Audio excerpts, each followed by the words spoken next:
Vamshi Vibhushitakaran Navaniradabhat Pitambarat Arunabimba Faladharostat Purnendu Sundaramukad Aravinda Netrat Krishnat Param Kimapi Tattvamaham na jane. Om Shri Krishnaya Namaha. Welcome to the Friday scripture class. And today's scripture is Uddhava Gita. But today's setting, as you can see, it is not in Toronto. We are doing it from the Ramakrishna Vedanta Ashrama, Pittsburgh, US. So, welcome to the Friday scripture class. And let us see what Sri Krishna has to say about how to have devotion to God and increase our spiritual awareness. What is Sri Krishna's teaching to Uddhava? That so beautifully Sri Krishna teaches to Uddhava, bringing all the things. We are on chapter 9, and the verse that we are going to study today is from verse 12. But before that, in verse 9 and 10, Sri Krishna said that we studied last time that how different people have different goals of life and what is the real ultimate goal of life according to Sri Krishna. He says in verse 10 that dharma meke yashaschane kamam satyam dhamam shamam anne cha vadanti swartham va aishwaryam tyaga bhojanam Kechit yajnas tapodanam vratani niyaman naman. Admits to the goal, some mention duty, others fame, that is the goal of life, they say. Others say self gratification. Some say just to be truthful is enough. Some say control of the senses and control of the mind. But for what is the control of senses and mind? They won't say. Just that much you do enough. Yet others mention splendor, all growing Aishwarya, and gifts. That's the Tyaga. Give the gift. That is the goal of life, like Bali Raja used to do. Others say, enjoy food. Rinam kritvaghritam pive. That is the goal of life. Just enjoy the life. And some again sacrifice, austerity.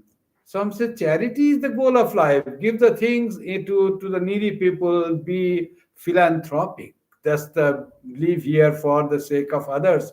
That alone is the goal of life. Just you try to help and serve others. What for? That is not mentioned. Love of God, that is not mentioned. Just live for others. That is enough for the goal of life. And some say have the vows in life, vrata, or do fasting. That alone is the goal. Some say moral rules, follow moral rules, be moral and ethical strongly.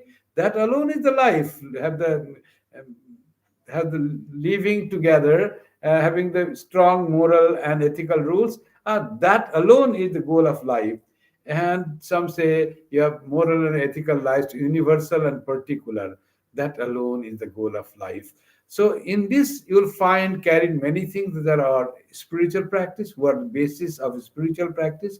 But what Sri Krishna says here is some people say this alone is the goal of life. For what is the purity of mind? For what is the truthfulness? For what is the moral and ethical values to be practiced? That is not mentioned. To attain the love of God, to realize God, that is not mentioned. This alone is the love of life.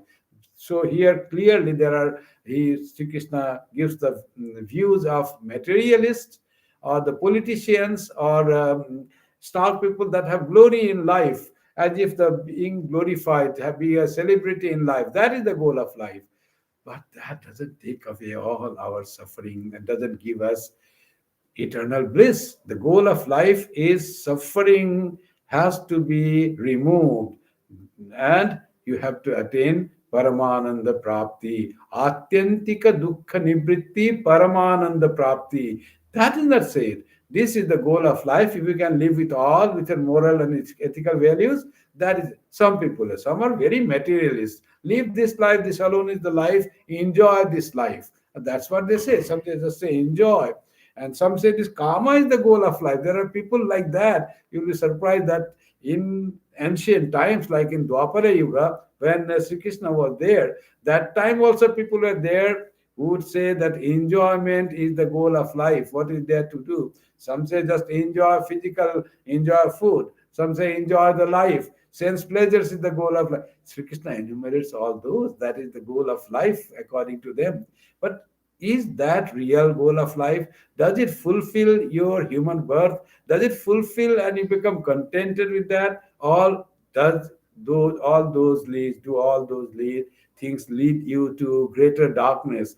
Andhe naiva niyamana yathanda. All these things lead you to greater ignorance and greater suffering. So Sri Krishna says, Adyanta vanta e vaisham loka karma vinirmita दुखोदर दुखोदर कास्तमो निष्ठा Kshudraananda Shucharpita. Kshudra Ananda, they give only semblance of happiness that don't give permanent happiness, because those are all that is enumerated here is Adyantavanta.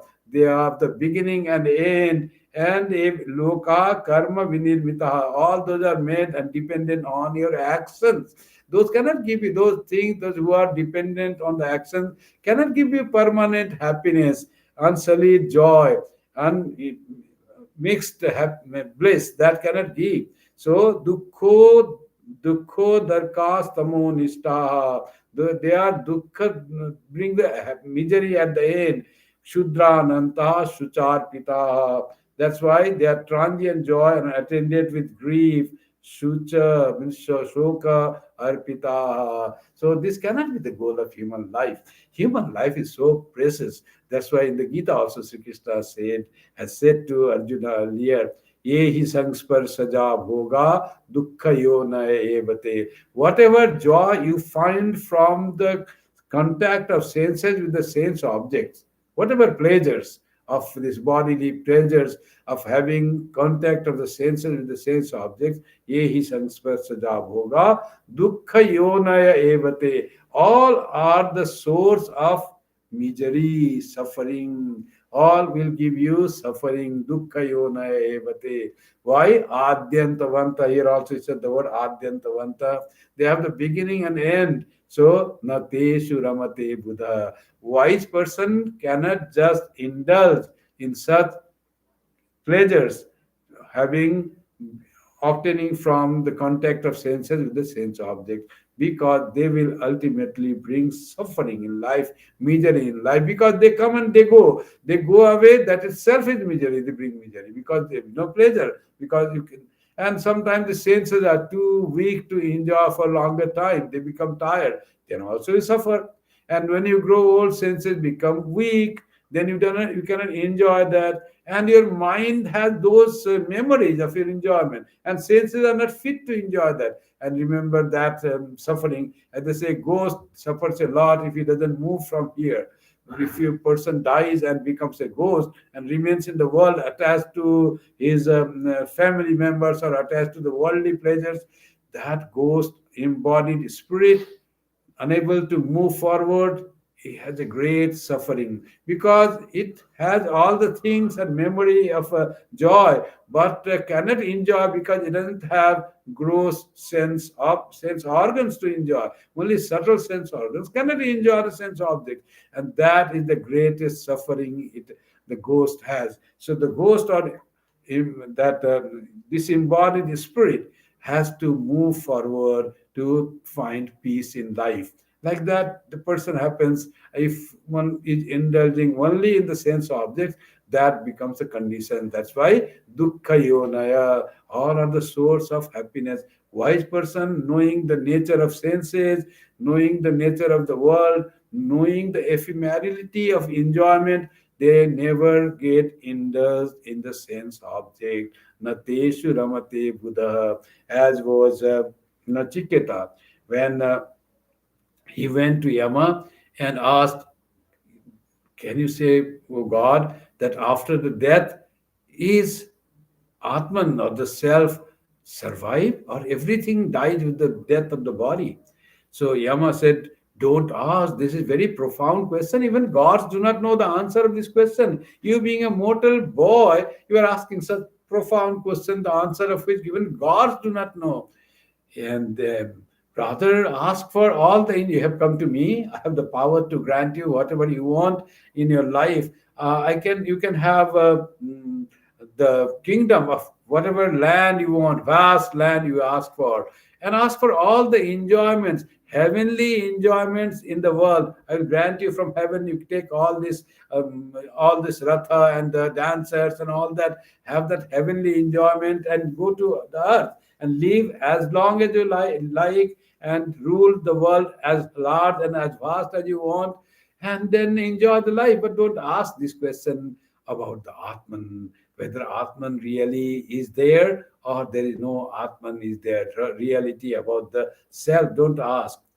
Then, as Nachiketa was a Buddha, wise person, though young in age, but was very wise. What he replies to Yama, you are giving me long life, but life, however long it will come to an end one day. I don't want such life where there is end. I want eternal life. I want to know as a person, as a Atman, where I have death, I will meet a death and destruction, or is it immortal?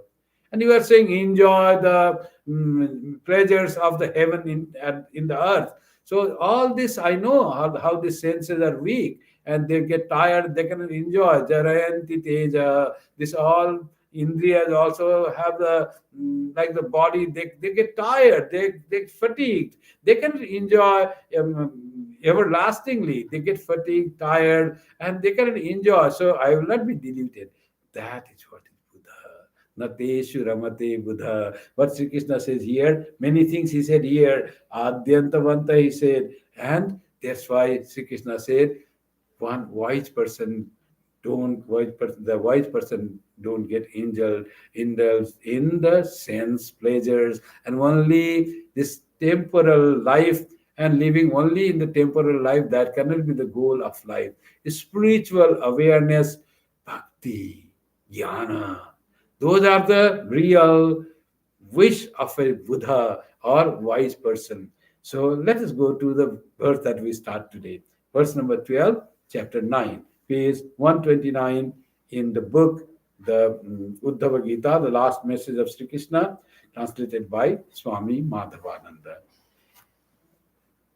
Now he comes to the real thing. मय्यर्पिता आत्मना सभ्य निरपेक्षस्य सर्वतः मयात्मना सुखम यत्तत् कुतः स्याद् विषयात्मनाम.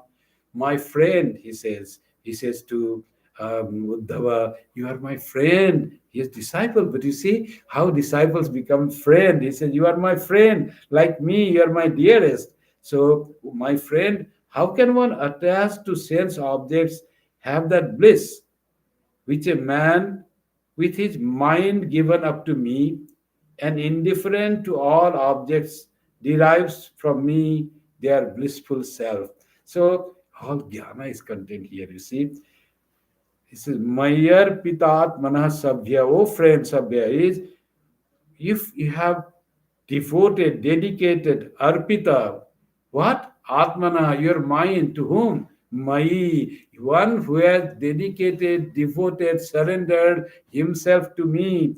Sabhya nirapekshasya sarvata, and is everywhere is one which is not attached to and indifferent to all objects. Nirapeksha means as indifferent to all objects. There is no attraction to anything in the world, doesn't have aversion to anything. So he or she is indifferent to the objects, doesn't seek pleasures from the objects, doesn't avoid the objects and of our situations, is equal to the situations and objects in life.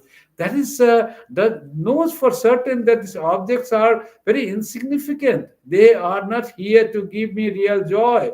So has found out the value of the things, objects of the senses in this world, and that's why it become nirapeksha, unattached, neutral to the worldly things. So that has one one can withdraw from the worldly things, only then he is able to give his mind to God. Otherwise, the things are all attached to the things of the world. My relations, my possession, my body, my life, everything is all, mind is wholly, fully engrossed and attached to the things. How can it be given to God? So and that's how Sri Krishna says, then such person is Mayar Pitatmana, Mana, Atmana Mayar Pita. That person is given himself to me.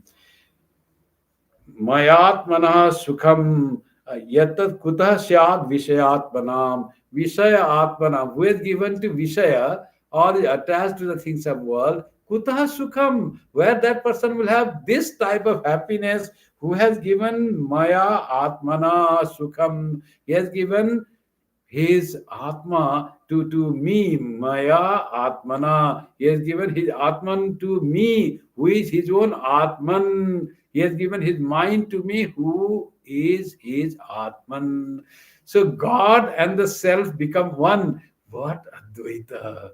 God is not separate from me. God is my own soul. How Sri Krishna brings bhakti and jnana together. Whom are you surrendering? It is Sri Krishna. But who is that Sri Krishna? Sri Krishna is your own self, none other than you. One who has given himself to Sri Krishna, that joy. How can that joy be experienced by a person who is all engrossed in worldliness? Worldliness, world has no joy. All source of joy is the Supreme Being, it is God, it is Sri Krishna, who is your own self. All joy is within you. You are the source of all joy.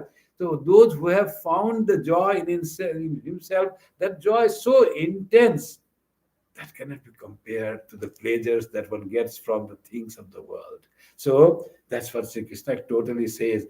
Bliss of God, if you read the Taittiriya Upanishad, there it describes of the joy of the category of joy in degrees, how a person having Brahma Jnana, joy of the knowledge of Brahman, joy of knowledge of the self, how many degrees it is joyful, intensely joyful than the joy that one can have in this world. Yuva syat sadhu yuva dhyayaka ashishto dranishto balista saeko ananda syat. Unit of ananda is of the youthful person who is of good character and who is youthful. All senses are vigorous, healthy body, and have the strong character. Charit yuva syat sadhu. He is a good person. Yuva dhyayaka ashisto dradisto balista. He is strong. He is blessed. He is powerful. That person's pleasure or joy can be said unit of joy of a human being. Best time have to have the vigorous body, the strong senses are very person intelligent, as full of character, not indulging in the given to the slavery of the senses. An intelligent being knows what to do, what to seek, and such a person's joy is the worldly joy of a human being, unit joy.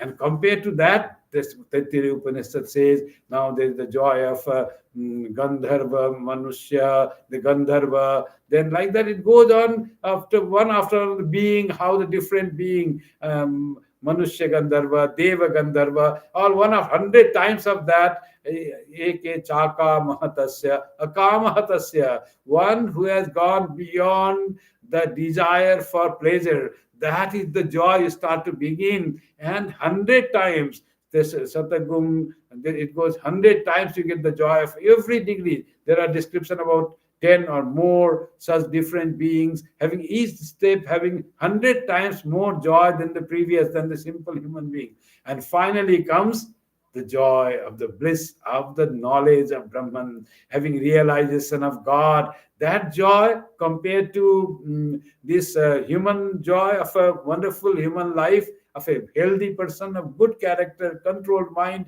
controlled senses, a wise person, that joy compared to that is many million times greater. It cannot be actually compared. The bliss of Brahma Jnana cannot be compared to the joy of a worldly or mind, the bliss enjoyed by the mind. So, but still, the Upanishad tries to compare and inspire the person. You want joy in life, you want happiness in life. The worldly happiness is very insignificant compared to the joy of the bliss of Brahman. So joy of a God realization. So, oh man, try that. You can have that experience of the joy of Brahman in this very life. So seek that. Why you seek to have the sense pleasures, little sense pleasure, enjoying little rasagulla? How much joy you get? There is nothing.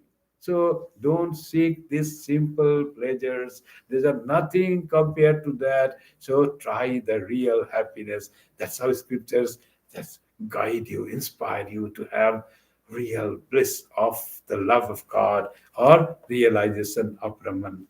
So here also it says how you can compare the Vishayatmanam, the Vishaya Ananda. Sri Ramakrishna says about three categories of Ananda. In Taitiriya Upanishad, many categories, step by step, it says, but in Sri Ramakrishna, it says three categories of Ananda.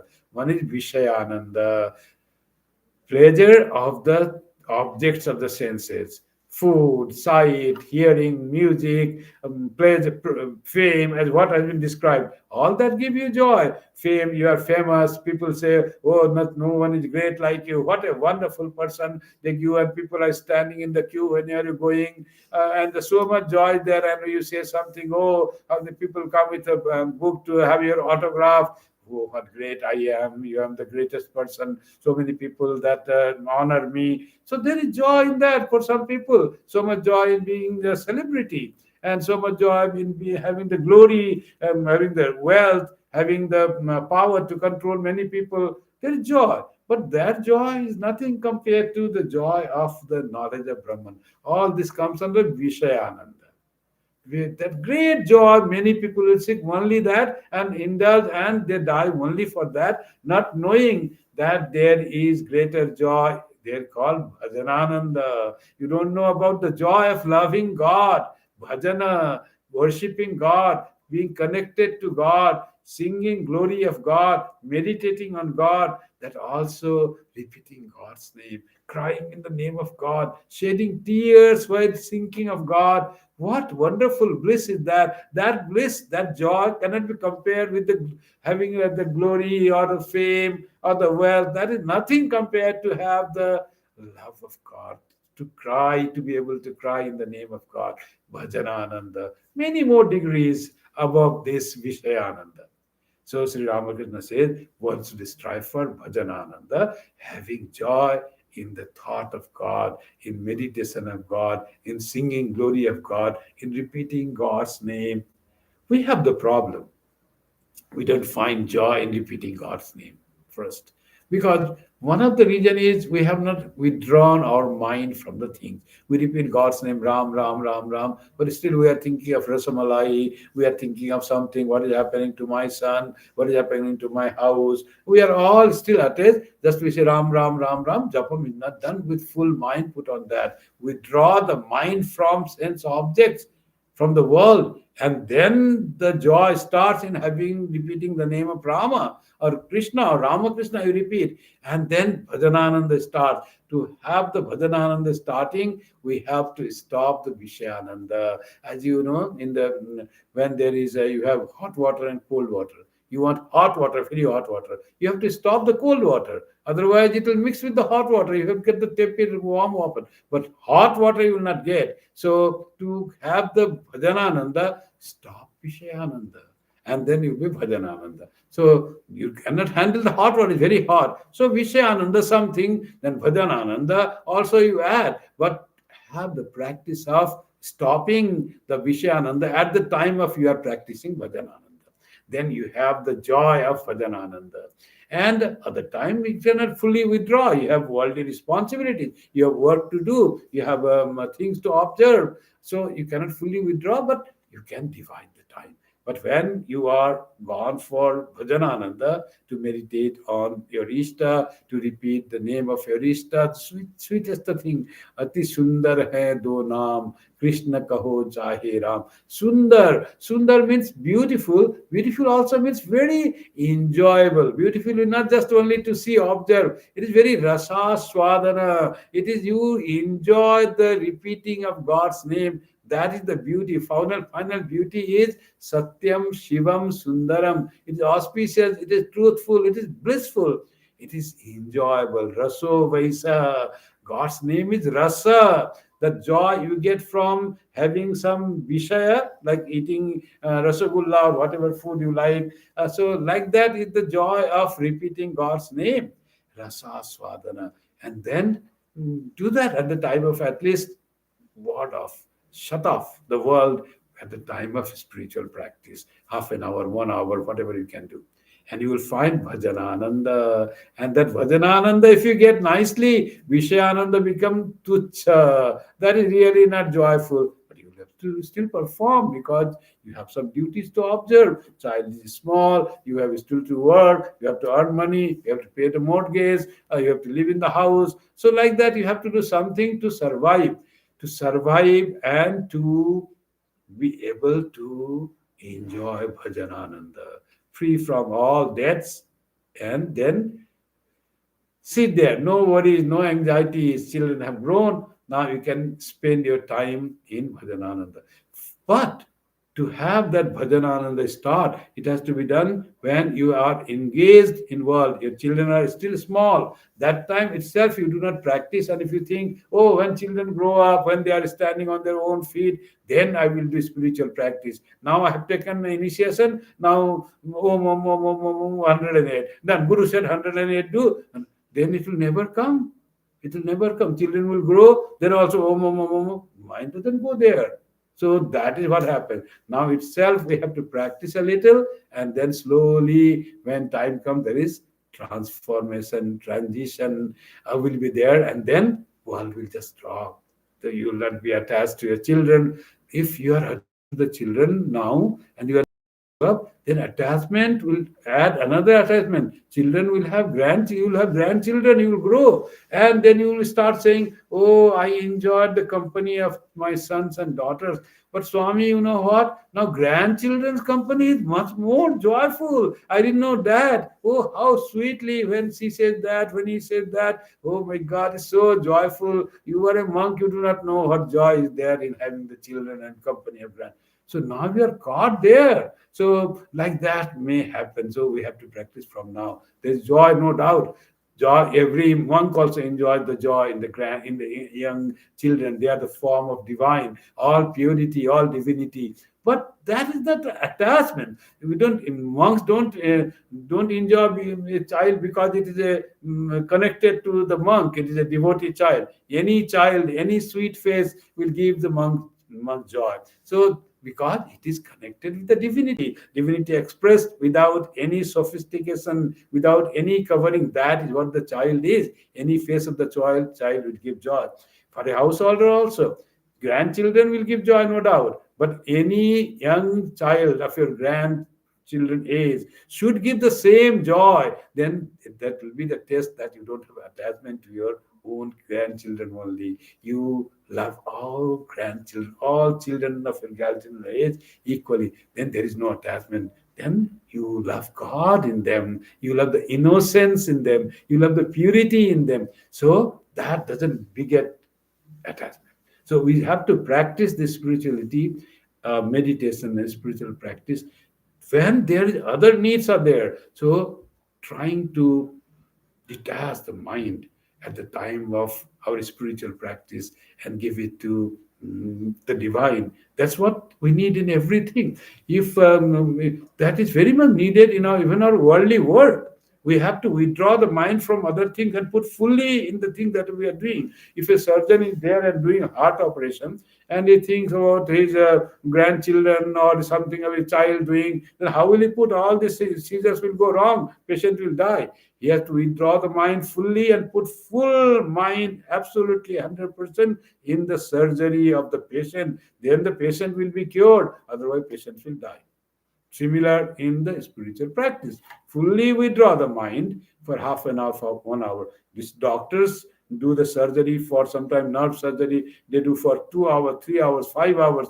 Those long surgery happen, but that time they are fully withdrawn, fully concentrated on the surgery. And we, being the spiritual practitioner, how can we indulge in the worldliness while we are doing the spiritual practice? We have to fully focus on God, and that Bhajanananda will come. And then slowly, by that practice, Bhajanananda will grow. This Bhajanananda is the ultimate of joy. This is the second category, it's the Madhyama. What is the Uttama Ananda? What is the best joy? That is Brahmananda. When you have gone beyond the joy from the mind thinking of God, you have become one with God. You have become one with Brahman, one with your soul. All your idea of your separation from God has ceased. And that is the Brahmananda, which is much more blissful than even Bhajanananda. So that will come after we practice Bhajanananda for a long time. So that will, from Vishayananda to Bhajanananda, we have to strive. We have to try and practice. From Bhajanananda to Brahmananda, it will automatically happen. Trying will not lead to you. It will intensify your Bhajanananda. One fine day, you will have the light of oneness with God. So that is no, it cannot be done by the practice. It cannot, there is no result of practice of this Brahmananda. You have to just wait, intensify your Bhajanananda, and there will be Brahmananda automatically come.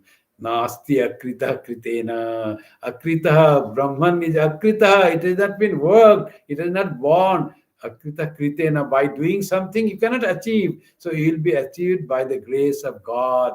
Yame Vaishya Brinute Tena Labhya. Whomever the Brahman chooses, he will get the Brahman or she will get the Brahman. So that's what it is said. So, but till you didn't get Brahman, you are in Bhajanananda.